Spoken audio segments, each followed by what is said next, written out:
Welcome to the last stop in your Business Continuity Management System learning journey. My name is Almay, and I will be your guide as we learn more about Business Continuity Plan or BCP Test Plan. But before we dive into that, let's do a quick recap of what you've learned so far. In the first learning module, you learned about what a BCMS is and how it benefits organizations. Then, you learn about the different documents organizations should prepare in order to establish their own BCMS. Our topic for today, the BCP Test Plan, is the last of those 7 documents. Let's take a closer look at this plan, the BCP Test Plan. The BCP Test Plan is a critical component of a BCMS because it helps an organization figure out how effective its BCMS is. It also gives responsible parties, the people within the organization who will execute the business continuity plan, a better idea of what will be needed of them if and when a crisis hits. Think of the BCP test as the final graded recitation for the organization.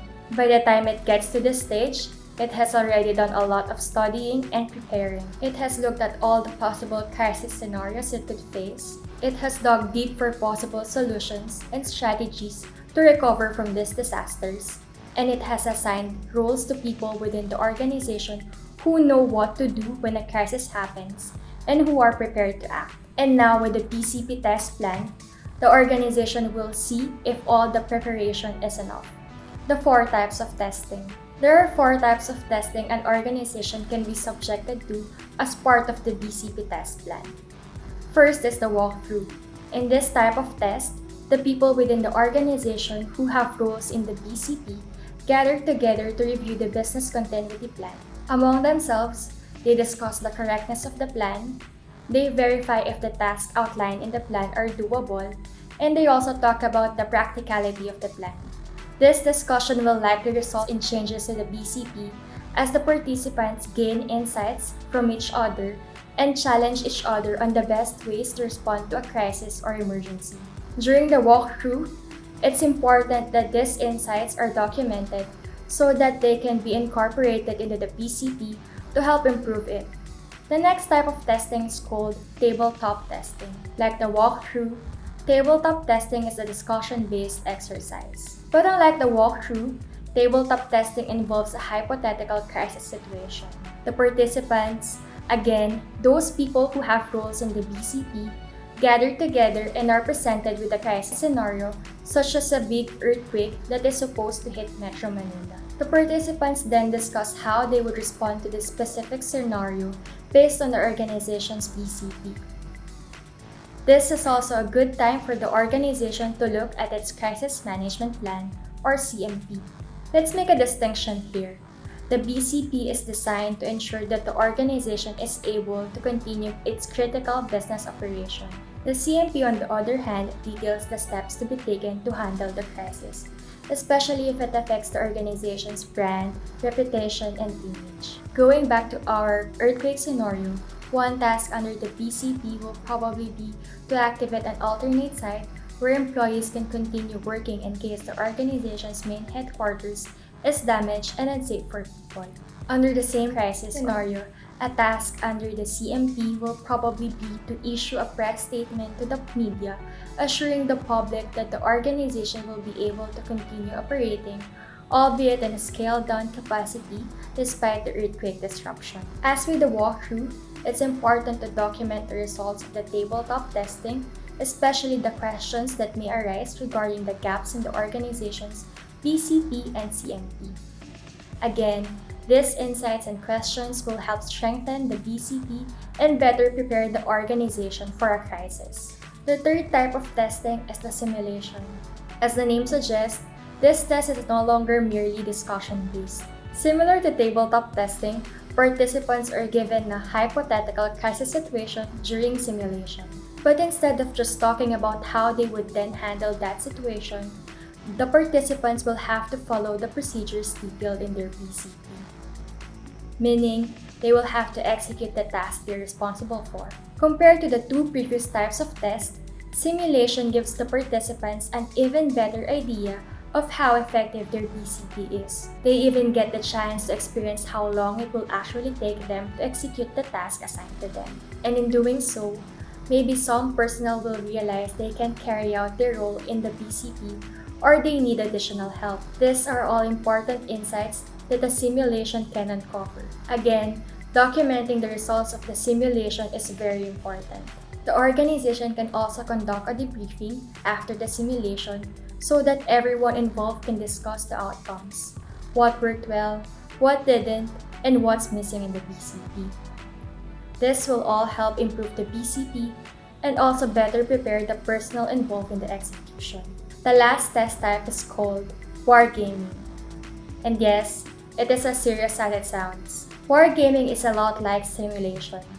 The participants are also given hypothetical crisis situation and they have to respond to it by going through the procedures detailed in their BCP.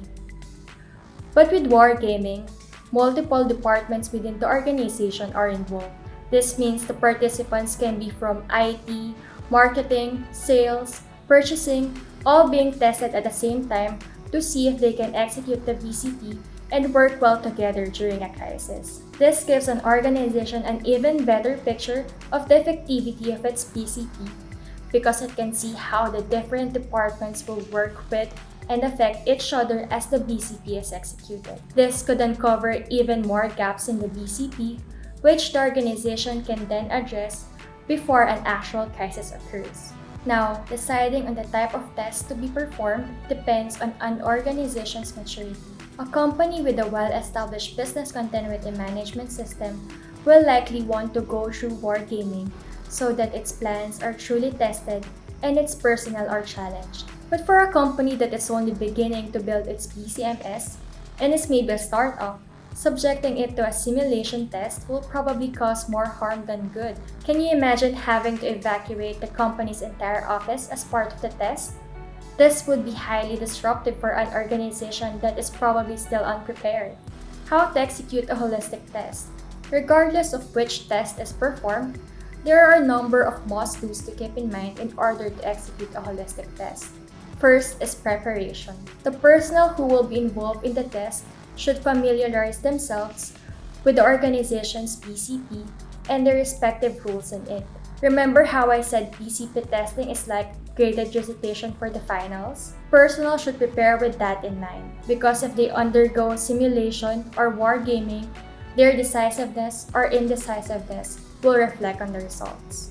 Then of course, there's the actual testing. Again, regardless which test is being performed, personnel should take it seriously and commit to it. That means they should focus on the task at hand and not be distracted by calls, emails, or requests from other co-workers not related to the actual testing. Remember, this test is being performed to prepare the organization to respond in case of a disaster or emergency. If personnel can't focus during testing, which happens during a period of calm, how will they expect to focus then when a crisis actually happens? The third must-do is to document the results. As I was walking you through the different types of tests, I repeatedly mentioned this, that it's important that people's responses, questions, and issues during the test are well documented. This will serve as the basis for evaluating the results of the test. Then of course, there's the reporting of the results. Participants should be informed how they did in the test so that they're aware of what they did right and which areas they needed to improve. Which leads us to our next must-do, address the findings. Earlier, I explained to you that during testing, gaps in the BCP may be uncovered since personnel are discussing the correctness and feasibility of the plans, or they're seeing for the first time what exactly they're required to do if a crisis hits. If the test reveals significant gaps, these gaps should be addressed immediately. Once that's done, the BCP should be updated to reflect these changes and improvements. Finally, the organization should monitor the closure. This means that the organization should stay on top of the gaps and findings uncovered by the test and make sure those are all resolved before putting the BCP test plan to bed. That completes our Business Continuity Management System learning journey. We know that was a lot to unpack and to absorb, but if there's anything we want you to take away from this learning journey, it is this. Establishing a BCMS is a must for any organization that wants to survive in this uncertain, volatile world. The coronavirus pandemic is just another proof of how unpredictable our lives have become. With the BCMS, an organization can have some measure of control over that unpredictability. Because with the BCMS, the organization has a framework and the right tools for responding regardless of the crisis. Thank you for joining us on this BCMS learning journey. We hope you learned a lot and that you're now prepared to go out there with a mentality of readiness.